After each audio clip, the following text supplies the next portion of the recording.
Well, what I want to suggest to you is that what Paul is trying to help us understand is that our normal, daily, ordinary, and sometimes boring life matters to God and to our lost neighbors.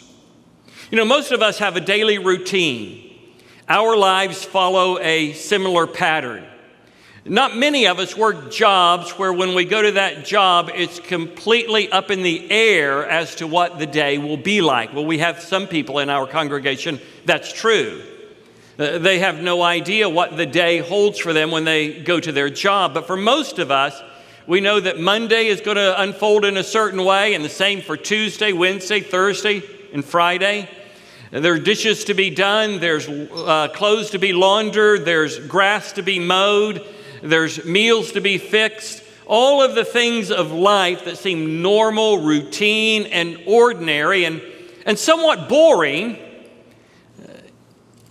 it begins to gnaw us from time to time as we think about that life. Does it really have purpose and meaning?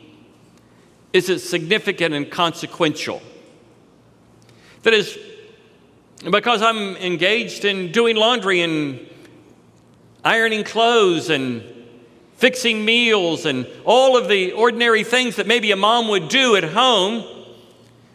Some are stay-at-home moms and they do it all day long. Others are cramming it in when they get home in the afternoon and the early evenings.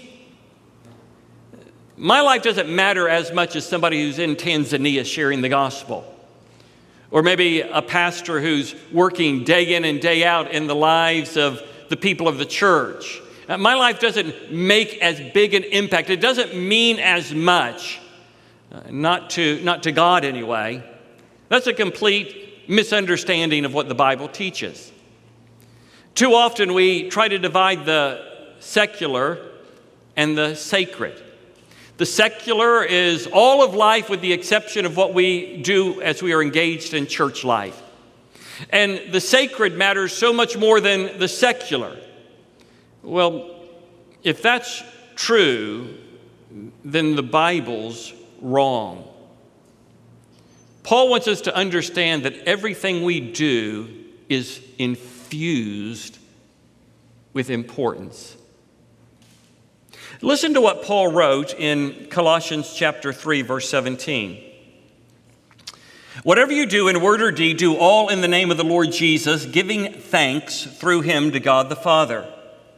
Notice he's not saying anything special about preaching the gospel, evangelizing the lost, going on a mission trip. He says, whatever you do in word or deed, ironing clothes, mowing the lawn, dropping kids off at school, working in the assembly line at the Ford plant, whatever it is you do in word or deed, do it all in the name of the Lord Jesus, giving thanks through him to God the Father.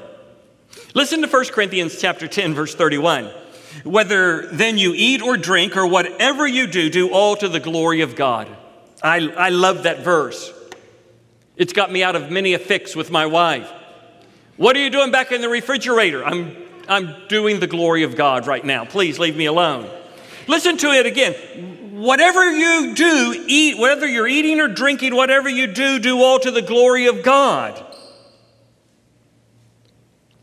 That means that all of life is sacred and not secular for the believer in the Lord Jesus Christ.